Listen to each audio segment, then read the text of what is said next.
And welcome to another edition of Beam Bites. Joining me this week is Dr. Andrea Nelson. How you doing this week, Dr. Nelson? I am doing exceptionally well. And how about yourself this evening? Doing great for our first feels like summer day out here today after all the rain we've had. So haven't been outside since the temperature got up. Did we break that 100 degrees today? No, it's right at 97 Ah, degrees. sounds like we broke the record today. I thought the record Yes, today was 95, so we at least did that. yes, But yes. we're here not to talk about the weather today, but we're here to talk about B.E.A.M Microschool Academy. So, Dr. Nelson, I'm going to change the first slide. If you guys don't know, my name is Claude Trotter. I'm the Director of Communications for B.E.A.M Education. I've graduated from an HBCU, Hampton University, and have a degree in telecommunications. Worked in the broadcast television field for about 15 years, did a little bit in the school classroom, both in primary education and continuing education area, as well as sold some cars and been in marketing and sales. And I was blessed to join Dr. Nelson in her vision and her goal to educate the youth of tomorrow. So, Dr. Nelson, I'm going to turn it over to you and let you talk to the group and tell them a little bit more about yourself. Well, my name, as he said, is Dr. Nelson. I'm like many of you out there. I am a product of some public school education program. I have over 30 years plus of education. I've been a principal, I've been a teacher, right now I'm a college professor. I have designed curriculum, and we're just looking at offering another opportunity for something different on the landscape.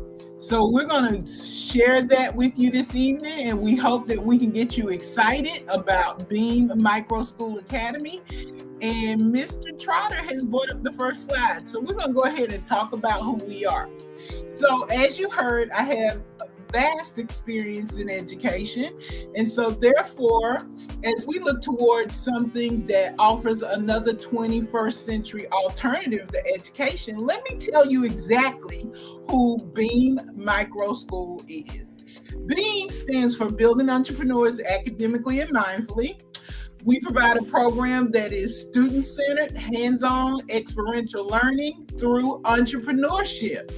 So through that, we use critical thinking, we use creativity, and everything that we do is about working students through solving actual real-world problems that they will face as citizens.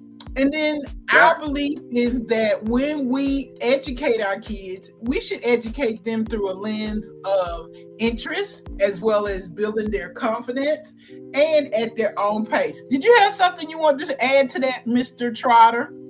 yes, I just wanted to say, we're going to make learning fun for kids again, not have them sitting in class, being all bored, trying to figure out what the teacher's teaching and how that applies to what's going on in real life. We're going to help them enjoy it, experience it, and we're going to check with them, find out, get their input on what they want to learn, how they want to learn, and make sure that they're an active part of the classroom and the learning process. So, our philosophy, which Mr. Trotter has just talked about, is that we want to do that so kids are joyous about learning, but we want to do it in such a sense that it is in a collaborative effort with where they have a personalized education plan, but we teach such concepts as economics, entrepreneurship, and social governance. We have to really think about that the world that our children are entering, because we are 25 years into the 21st century. But how much, when you look at all of the other industries, How have we changed education to look like the 21st century? And that is exactly what B.E.A.M Microschool wants to offer to your child, is the opportunity to explore concepts that will prepare them for the 21st century. Yep, we had a big marker in time with this pandemic. Yeah, it would have been a great time for these school systems to look at how they could change things up and blend things with what they did during the pandemic or what they learned from the statistics and the information you had and that we've all had access to make things fit the 21st century. But they didn't, so we are. So we're going to talk about that with these upcoming slides. So, we've talked a little bit about us being in the 21st century. But what I want you all to think about is we should be creating an ecosystem. Now, we talk about ecosystems in the nature, but we never talk about what does a human ecosystem look like. So what we want to talk to you about with this particular slide is how we feel that a ecosystem should look. Number one, you got to think about that ecosystems are interdependent. So when you look at community and collaboration, that is what we're going for. We are looking for interdependence between the group so that we can ensure that we serve children the way they deserve to be served, as well as their families, because families are a part of the solution to ensure that children have a successful educational career. The next thing that we do is, in that ecosystem, is we create innovative learning so that children are not just sitting there with a book. Children are not just sitting there with possibly a Chromebook in front of them, but they're really using it to explore the world and to look at what they see every day from the possibility of solving a problem or producing a new product. And finally, we do that through a personalized plan. And we're back to the ecosystem again, because in that personalized plan, as we develop the personalized learning for your child, we go so far as to include the parents in truly understanding how their children learn and telling us some of the things that they do at home so that we can modify those things, and those same things that you do at home to ensure that your child is learning authentically. We can do that at B.E.A.M Microschool. And finally, we have passionate facilitators. So we look at facilitators as the sense of teachers. But because we are operating from an ecosystem, everyone in the ecosystem becomes a facilitator to ensure that we serve children and ensure that their education is given to them at the highest level that we possibly can give. That's right. We're passionate. We're going to work not only with your child, but we're going to work with the entire family and the community to make sure that we are keeping things fun, interesting, and that your child, your family, is learning what it needs to be an active part of the community. So here we are with the ecosystem. 3 major overarching principles. Number one, how in the world can you ever learn if we're not paying attention to your social and emotional learning? That is pivotal in getting humans to learn. They have to believe that they can learn and have the confidence that they can learn, but also be involved in things that engage them.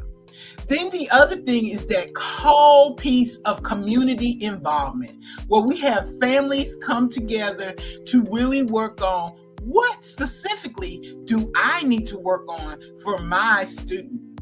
And then finally, remember, everyone in the B.E.A.M ecosystem is a facilitator that ensures the success of their scholar.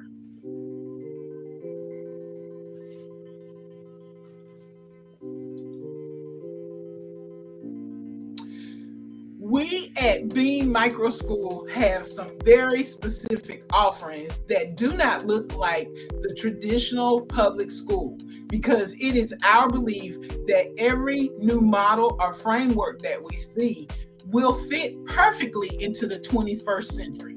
So the first thing that we do is we do a scholar inventory with your student. We don't go by, oh, they're 6, so we're going to put them in first grade. No, we do a scholar inventory.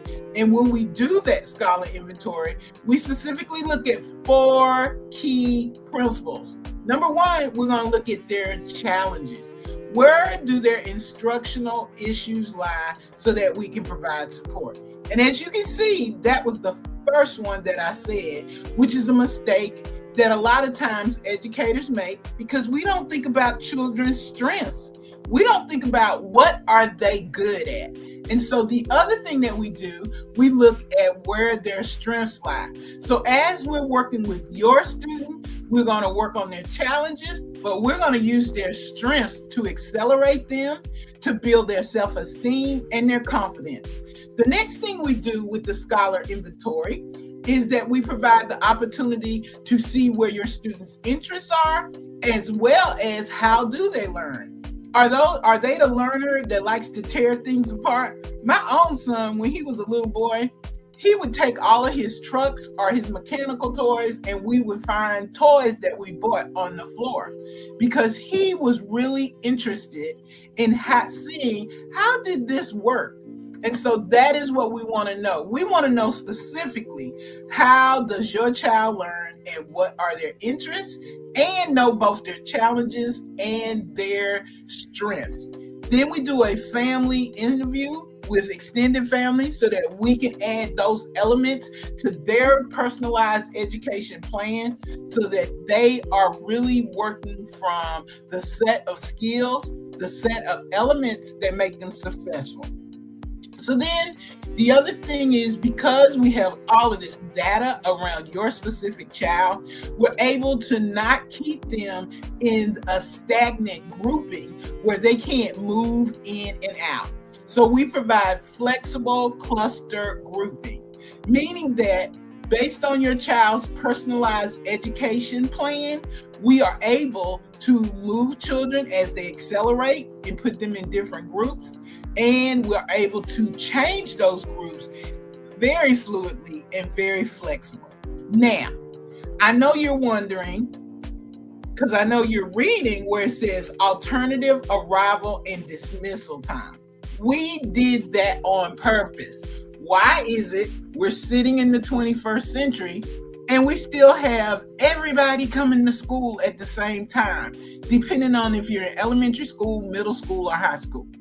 So we believe that because of the nature of how humans learn and the fact that many of our families work, we provide a flexible schedule, which allows for parents to pick when they want to come to school.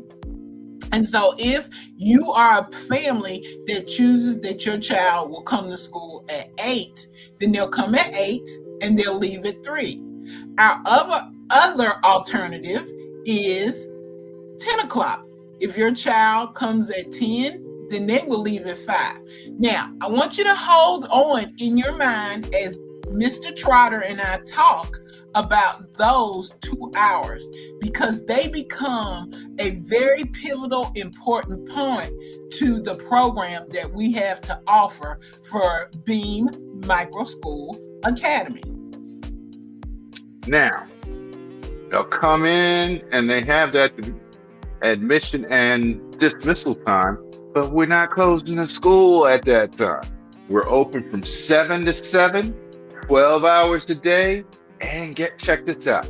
We're open 12 months out of the year-round program, because we want to make sure we can fit the lifestyle that we now have.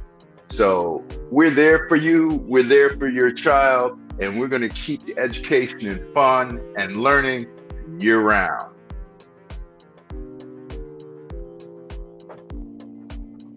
So let's finish talking about those unique offerings that we have. So I'm going to put those first two together. We do teach the core content, but we do it in an interdisciplinary program. So your child will get reading, math, science, language arts, but we're going to do it in a project-based learning approach, which integrates also entrepreneurship, economic literacy, and social governances. because there will be some activities, or the way the school is structured is that your children will be responsible for each one of those extra items that we talked about. And we're going to spend a little bit of time when we get to the next slide sharing that with you. We have 2 language opportunities. We have Spanish and American Sign Language. And I know you're saying American Sign Language? Yes. Number 1, that teaches students empathy. But number 2, it gives the students a very special skill set, because as you know, everyone cannot use sign language or don't even know how to talk using sign language. So what this does is give your child a skill set, but also gives them a skill set so when they are 10, 11, 12, or 13 and they've been in our program from kindergarten, from 5-year-old, the lower school, to the upper school, then they'll have a skill that they actually can market and sell. Then finally, the one thing that makes us different is he told you that we're a 12 by 12 school. We offer something on Friday called Lab Day.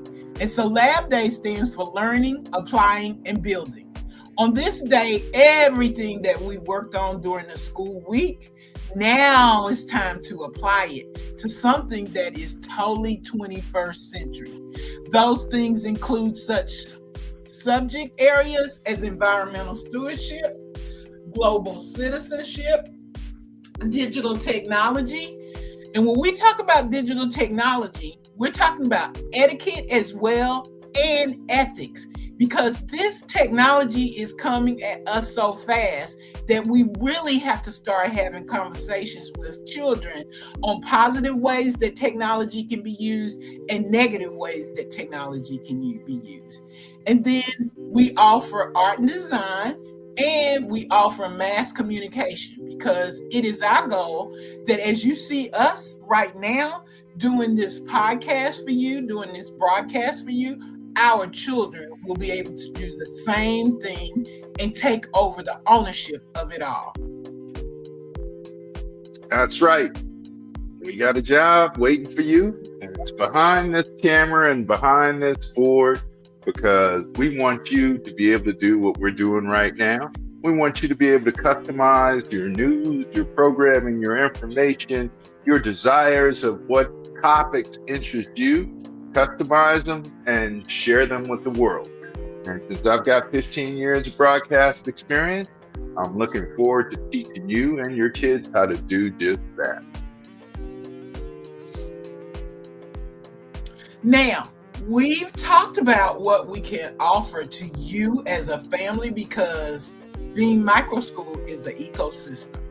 We're not looking at school from the traditional sense, but we're looking at it as a wraparound, one-shop service that provides everything that our family needs. So we talked a little bit about the scholar inventory, and just to refresh your memory, there's 3 parts to the scholar inventory. 1, we're looking at strengths. 2, we're looking at challenges where your child needs some intervention. 3, we're looking at interest, and we're looking at how your child learns. Now, I want you to remember, Mr. Trotter, do you remember me talking about those 2 hours during arrival time? Yep, I do remember that. So we call that PQ, Prep, Propel, Power Session. And so that's different, because what I want you to think about, if you have been in a traditional school, and I was too. And I remember they used to pull me out of class for those type of things and type of sections. I felt, like overly special. Felt like I was missing out on something. So how are we doing things differently so kids don't feel that way? So how we're doing it is that 2 hours where we have the staggered arrival and dismissal time becomes the PQ, Prep, Propel, and Power Session.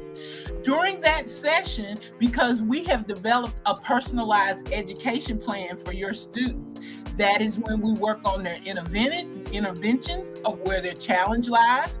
That's where we work on their strengths, where we can accelerate them. So just think about it. You have a 6-year-old who is currently reading at a 4th grade level, but because of where they are currently sitting, they don't get that extra push or acceleration. And many times they're sitting somewhere reading a book that is way above what their peers are. So this 2 hours acts as their power session that is personalized and designed specifically for what they need.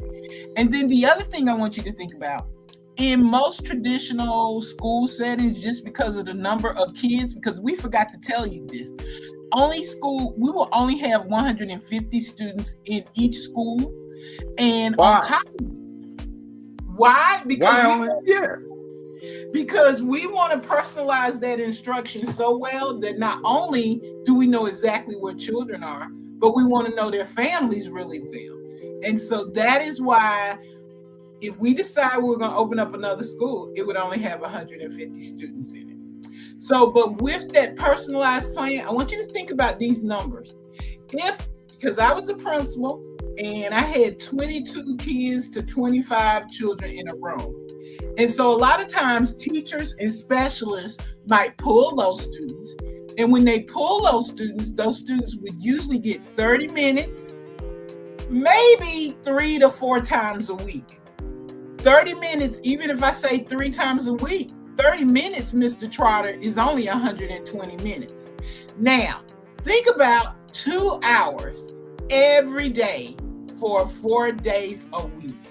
Can you imagine what will happen to a student that gets 2 hours of personalized instruction designed specifically for them based on where their challenges and their strengths lie, Mr. Trotter? So everybody gets a chance to be the teacher's pet is what you're telling me, right? That's what I'm telling you. And guess what? If you choose 8 o'clock for your time and your child gets from 8 to 10, the 10 o'clock children are not left out either. Their time is when the other day is over for my 8 to 3 kids. So their time is from 3 to 5. So everyone who enrolls at B.E.A.M Microschool gets 2 hours every day of personalized instruction. All right. We do this using multi-age project-based learning because what happens when children have the opportunity to see other children working on the same skills, it accelerates them, but it also tells them if they can do it, I can do it. So children, we are able to leverage diverse skills. They're able to see things from different points of view. They're able to see we talked about this when I was 5, and we're talking about it now at 7. And so those conversations become more sophisticated and go more deeper because the children have the opportunity to interact with a plethora of children around their age. So just to let you know, we are going to talk about this slide. We do not use grade levels per se, but we do have an upper school and a lower school. And we're going to talk a little bit about that as we move through the slides. Anything you want to add to that, Mr. Trotter? Yeah, I'm glad we're not having grade levels. I mean, I used to get so disappointed and feel so bad. Look at some of these other kids, be jealous of them getting A's and B's. When I started off, I wasn't getting A's and B's like that. But I did finish strong because I had good teachers, like good teachers I know we're going to have at B.E.A.M, that worked with me to overcome my challenges and help me accelerate in the areas that I was strong in. And that's what we're going to offer to B.E.A.M at B.E.A.M. So I'm sure you're asking, and you heard Mr. Trotter talk a little bit about his own experience in school. And so the reason why we are really paying attention and really creating a multi-age school is because, number one, back to those 2 hours, it allows for personalized learning. It also allows students, as we talked about, to collaborate and solve problems.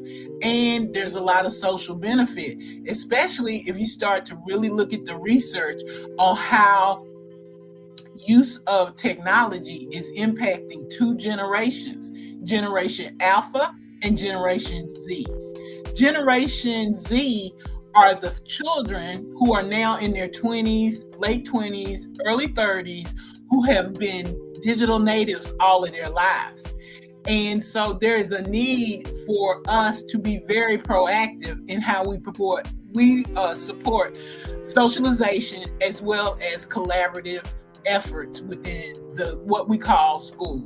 The other thing is exactly what Mr. Trotter talked about, was it reduces competition, and it doesn't make children feel bad because they're the ones that's making all A's or they're not making all A's. Because like him, I have that same story of being the student who had difficulty in math. And so you would look at all my grades and there would be that C sitting in the middle of my report card.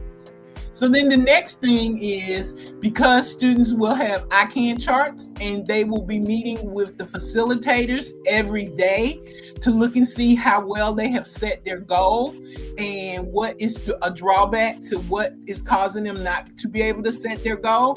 So they will have independence and responsibility instead of it being just on the teacher or just on my mom. It's on me to figure out my best way of learning and knowing what I know well and how I learn. And then finally, it allows for flexibility in the curriculum. So that is specifically why we're doing multi-age schooling. Now, will we have flexibility in the classroom as well? Am I going to be stuck in my seat all day and not being able to be active and, kind of voice what I have to say? I look at so many schools and they just want you to sit there and just be quiet. Well, even the environment that we're setting up is so totally different from desk in a row or desk in pod. Kids will be able to move around in different formats and different creations, different models. And so therefore, because they will be working with facilitators, they will move in and out from independent work to work with the facilitator, to doing things in technology with their laptops as well as their Oculuses.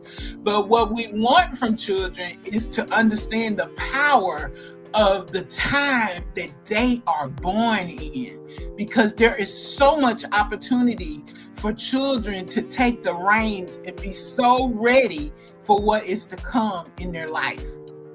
So we talked That sounds great. I got one question. Will we have recess? I mean, that was one of my favorite classes. Well, you got to have recess, Mr. Trotter. That's a state law. So we will have recess and more. All right. Because I know every kid wants to know if they have that. So I just wanted to get that in for the kiddos. All right. So as we said previously, we have two schools. We have a lower school grouping, which is ages 5 through 7. And that consists of our innovators, which are our 5-year-olders, our trailblazers, which are our 6-year-olders, and our explorers, which are our 7-year-olders. Now, I want you to think about how different that looks than saying that you're in first grade or second grade or third grade. Can you imagine that the conversations that you can have on children with being innovators? Can you imagine the 5-year-olders? Because 5-year-olders are always excited about knowing that they're going to school. But think about what happens when they are surprised every day about what they're going to learn, how they're going to learn, and just think about who would these innovators be by the time they became 10. And I'm not going to tell you what the innovators are called, because when they get to the upper school, they're called something totally different. So we're going to look at what are the lower school groupings, and then we just finished the lower school, but now we're going to look at the upper school. So the upper school, and I'm going to jump all the way down to the mentors. We went from innovators all the way to being a 10-year-old and being a mentor. You're a mentor for everyone under you. So the upper school grouping consists of visionaries, catalysts, and mentors. So we're carrying on those same concepts of building your child's self-concept by identifying them with a very specific name that will take them to either higher levels. And so that is why when you paint that picture of who you are and what B.E.A.M stands for and all of the context that B.E.A.M brings to it, you know that B.E.A.M Microschool is the best place for your little young scholar. Great. Now, are we going to have names, especially for the upper and lower school? Because I remember even in college, we had a class name that brought us all together as a class, made us feel empowered. And we even had a nice little chant that we had to empower us, to keep us going, and just let us know how special we were and how we could take pride in our class and what we did and what we achieved.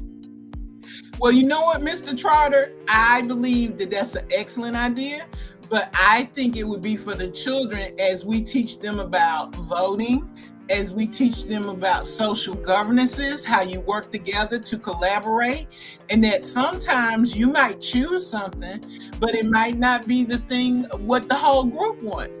So I think those kind of activities that you just talked about are embedded within our school ecosystem so that children will see what happens when they get out in the real world and they have to collaborate and they don't always want to agree with someone's idea or what they want.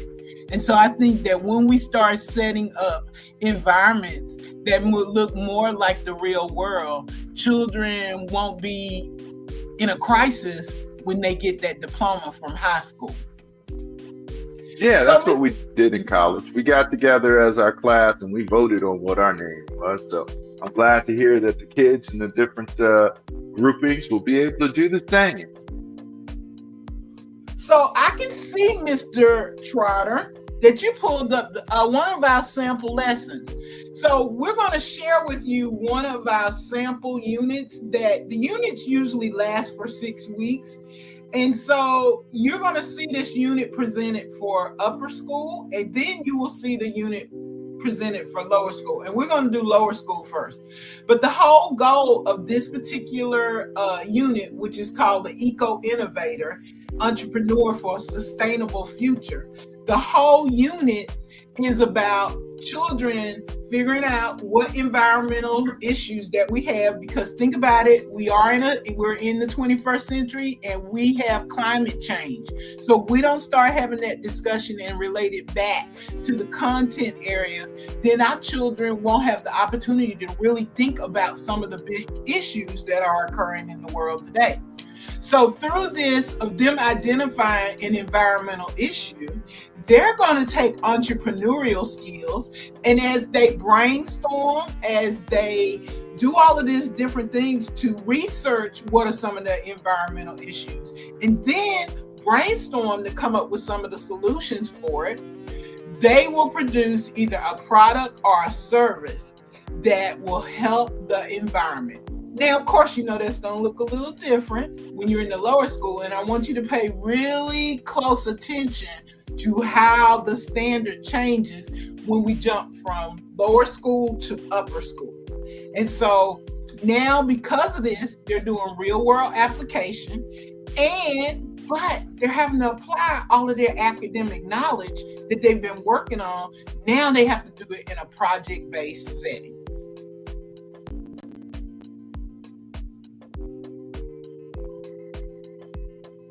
So the first thing we're going to do is we're going to look at the lower school multi-age group of ages 5 through 7. Remember, these are our wonderful little ones who just got into school, and then we have some who have gone to school, but they haven't been in a micro school culture. So as you can see, as we said before, all of the content is there. core content is being integrated. But the one thing that I think is very important for you as a family and as a parent is that we still use TEKS alignment, because it is our goal. If your child should decide, or not your child, but you as a family decide that you want to leave the B.E.A.M Microschool ecosystem, that your child will be able to go into any school and work at the same level as the students that are already there. In fact, I would say being in a structured program like B.E.A.M Microschool is going to make sure that your child or a student is reading, is performing either above a year and a half or 2 years above their peer counterpart. Dr. Nelson, what is this thing called TEKS that you're talking about? The TEKS are Texas standards, essential knowledge and standards that the state of Texas uses to make sure that there's a standardization of instruction. And so therefore, those are the overarching standards, essential standards that become the objectives that we teach from in the state of Texas. So will you guys be teaching to the test like they do at all these other schools all the time? We will have moments and times, but for the most part, if we can get a child to the point where they are reading above grade level because of all of the things and they have that experience, we will at some point have to do some test taking skills, but it won't look like every day from excerpts to pieces of paper with passages. That we really want to put books in children's hands. We really want them to use the different genres to be able to know when they're looking at an expository text or they're looking at a fictional text. And so to do that, we want children to have real books and real resources in their hands. So let's look at a lower school multi-group lesson plan for the 6 weeks. Of course, when I'm working with little people, it's all about increasing vocabulary so that their listening and their oral vocabulary has increased. And so we do that through introduction and exploration, because we want children to totally understand their environment, and that children have an understanding that there is both a natural environment and a man-made environment, because those are two key components that children need to know. And so in order to do that, we'll do storytelling, we'll do class discussions about what does man-made environments look like, what does natural environments look like, how does man change the environment to fit his own need. All of those conversations. What are some of the good things that man does to environment? What are some of the negative things that man does to environment? So that they really start having a question, and maybe one of their assignments is to create a T-chart, take it home, and look around their own little community and go, okay, this is a natural environment. Let me make a list, or let me draw a picture of it. And on this side is my man-made environment. And so let me take a picture, or let me write the words down, so that children are now recording data. Then we take their little things, and now we talk about the environmental issues. We're going to do that through more storytelling, exposing them to literature that talks about children who have helped to change their environment. We're going to take the children on nature walks and identify some of the environmental issues that we see. We might even give them the opportunity to be on octopuses so that they can see what environmental issues might be in another country. And then week 2, we get to solutions. And so that first couple of days, we're looking at how do I take care of in my environment, if my environment is made by man, and how do I take care of the natural environment? And so there are a lot of interactive lessons and projects that students will do as they relate specifically to recycling and conservation. So those are their big words: recycling, conservation, environment, natural, man-made. All of those are vocabulary words that children will learn and be able to use in conversations. And then finally, students in this, because this is only an excerpt, it's only the first 2 weeks. Then the students start to brainstorm and come up with ideas on how would you recycle? How do you conserve? And so in the end, probably by the time we get to the end of the 6 weeks, children are doing showcasing. They might even create a commercial. They might and have to write the script for it. So all of these different things are ways to make learning exciting, but also put children in the middle of the learning and not be passive in the learning. That's great, because I got great places that I could show them on the Oculus as well as in real life.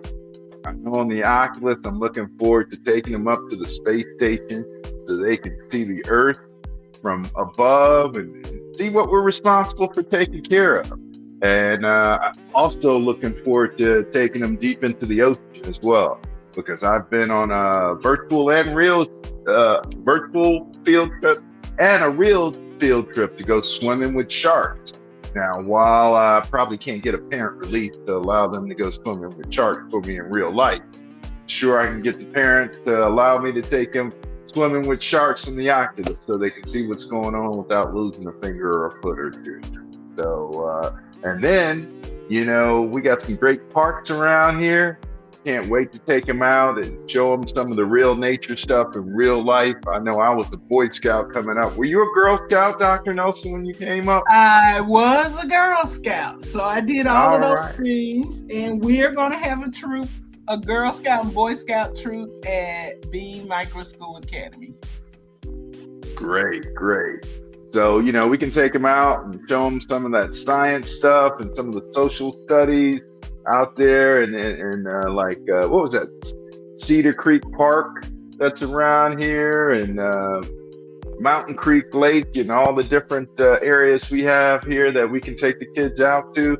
So it seems like they're not in the big city of Dallas or Fort Worth anymore, but they're out in the country, out enjoying things in the water and checking out things on land and everything else. And then really, around that whole lesson around being eco-innovators is really looking at how, because when you think about, since you brought up Cedar Hill Park, that was created by man. So see, that's getting you into history and social studies and kids figuring out why was there a need for us to have a place where we had water from. So we get into a lot of environmental issues around those kind of trips for kids. Yeah, the history of the creation of the state and the national parks, because Cedar Hill is a state park. So it was created by the state of Texas to make sure nobody destroyed the wildlife. So we would still have a wild place to go and check out things like on Mother's Day, take your mom out there and take her fishing, or all kind of fun stuff like that. And so we right back to that word of conservation for who? Our lower school children. You see how different the conversation looks when you start having those experiences for kids so that they totally understand what conservation is and why the parks were created. That is how we teach authentically to students. So let's jump into the upper school.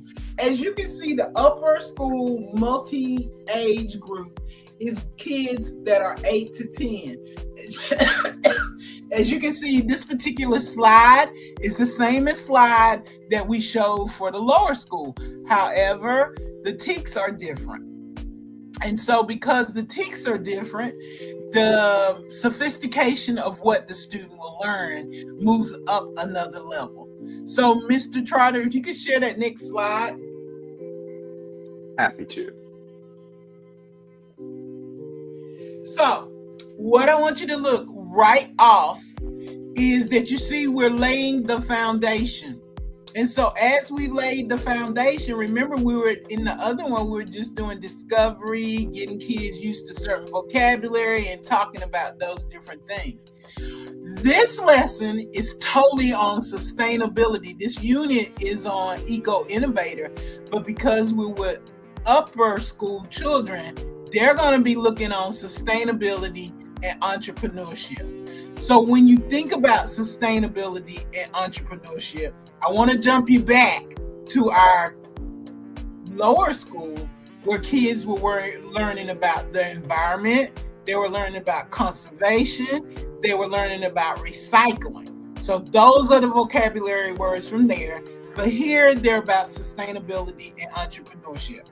So we're going to have to, because this lesson, depending on where we put this unit at, we're going to talk to kids really succinctly and really talk about what is sustainability and what is entrepreneurship. And we might bring guest speakers in. They might be live, or they could be a Zoom person that comes and talks through Zoom, because we want kids to use all of these different forms of technology so that it becomes to them like breathing. Like some of us, we got to practice at the technology. We don't want children to be able to do that, to have to do that. And so with that, as we explore what sustainability looks like, what entrepreneurship looks like, we're going to stick to what we talked about, the environment, but we're going to relate sustainability and entrepreneurship specifically to the environment and creating a product for the environment. So when you look at community, we're going to do community mapping and problem identification. I actually see children taking different parts of the Metroplex and identifying possibly some of the problems that they have in those different communities. I would love for children to see what it looks like for a lower economic family and some of the environmental issues that they're having in their community. And what are some of the problems that, upper socioeconomic families have? And are they different? And why? These are the questions that we want children to start to solve. And then local environment, because they're doing those audits on those different kind of environments, they're looking at data collection and they're looking at team discussion. What did we find when we did our problem identification of our problem? You know, that was a huge problem that I just talked about, and maybe we don't go that high because the children guide you into where they're going to go when they find the solution of their problem. So then by week 2, now we're really deep into research and ideation. And so in the research, they're going to figure out those environmental problems like I just talked about. They have the opportunity to use the research. They have the opportunity to consult experts by writing emails, by writing questions that they might want to be answered. And then those individuals come out. And then finally, they'll be doing some brainstorming, because remember, we're only showing you the first 2 weeks. So can you imagine where this lesson, where this whole unit will be by the time we get to week 6?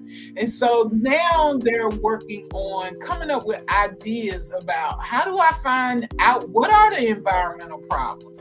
How do I go about, after I find out those are environmental problems, what would be some of the ways that we could solve those problems? Would it be solved by service or would it be solved by product? And so then we look at a feasibility analysis with that information, as well as those students have to come up with a solution. Now, just to let you know, the children can be working in a variety of groups because this is project-based learning. The one thing that we have not talked to you about is their passion projects. And their passion projects are usually pulled from that interest list of what they like, and that is where they work on their passion projects. So you have all of these different things that are going on throughout a course of the day. That's why facilitators are so important, because they keep guiding the student in the direction that they need to go. And so remember when Mr. Trotter said about recess? Well, if you're doing all of these different activities that are related to your interests and you're working in a group and you totally understand that we're an ecosystem, so we have to act and treat each other like a community, can you imagine where our children are going to be?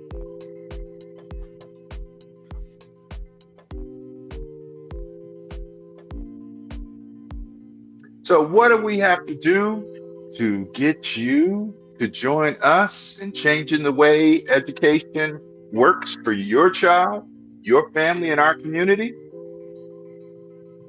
Number one is a welcome event.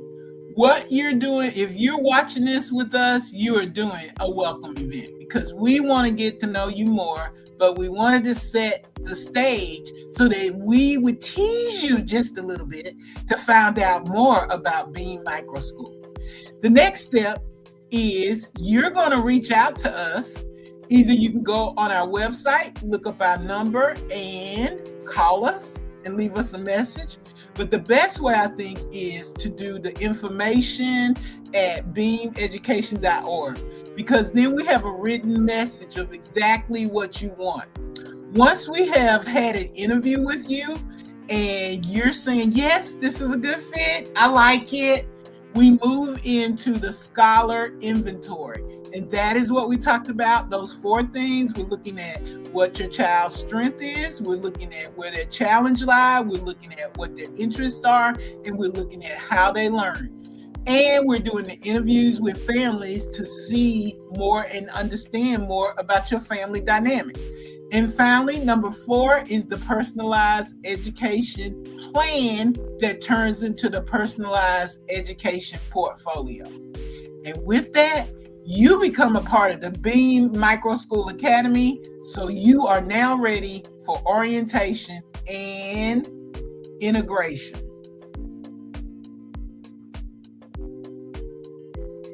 Mr. Trotter. Yes, Dr. Nelson. You said earlier that we had 12 by 12 program. So I know that families are out there asking, if this is private, how much would it cost me? So, well, let me ask you this. How much is it worth to invest in your child and in the future of our society? To me,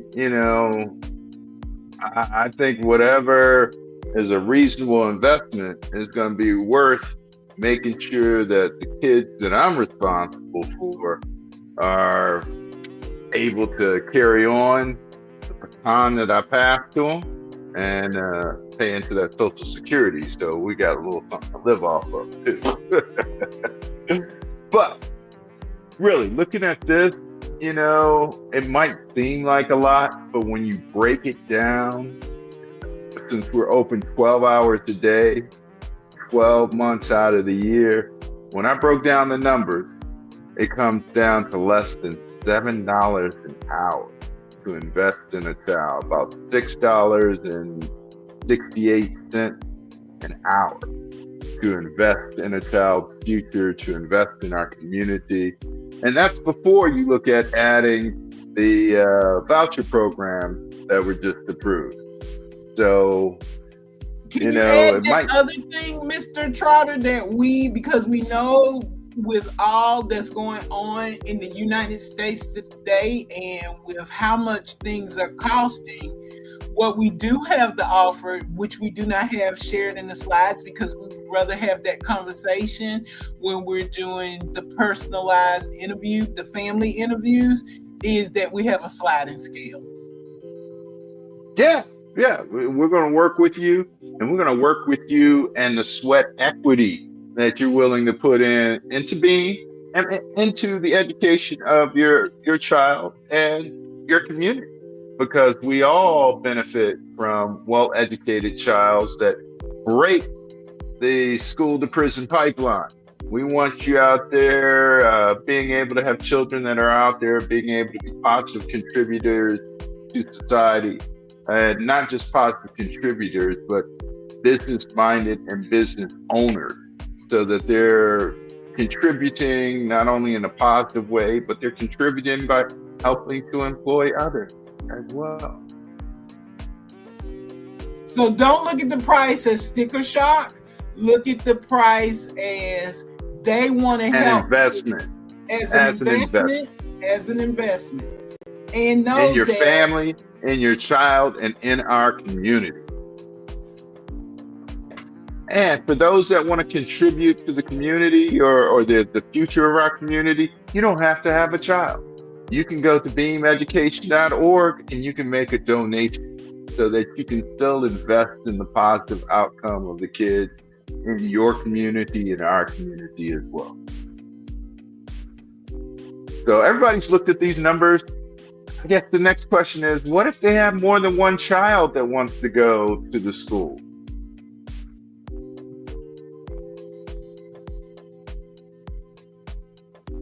So well, if you have a child, go ahead, Mr. Go ahead. Trotter. No, I was gonna say if you have more than one student, or you want to sponsor more than one student, because it doesn't have to be your child. You can help out you can help out your godchild. You can help out, that favorite kid in your community that has the entrepreneurial skill that wants to be out here in this 90 and 100 degree weather cutting your grass. You can help sponsor them too. But this is how we do the multi-family discount and how we take into account the additional challenges of families that have multiple children. Go ahead, Dr. Nelson. Anything to add? No, you did an excellent job with letting families know that we're not out to make money. We're out to start a movement. And the movement is B.E.A.M movement. So that what you're talking about is very, very important for them to understand that if you don't have any children of your own, sponsor a child to know that you have impacted the future by taking care of one child in the present.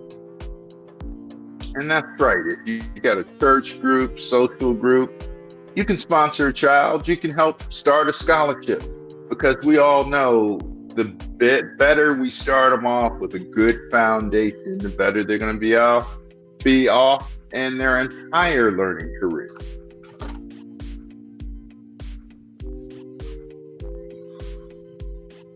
So, Dr. Nelson, this brings us to the end of our presentation this evening. What else would you like to add, or what do you think we missed in this discussion that we can bring to the forefront? We missed the people, so we need some people. Yes. I mean, we do these live so that we can have live interaction, and we haven't gotten one chat request. We hadn't got one question out there from anybody. So if you're watching this on the replay, please join us next week live. We're going to be on here again next week live. We're going to be on here Tuesday at 7 p.m. Central Time. And we would like to hear from you.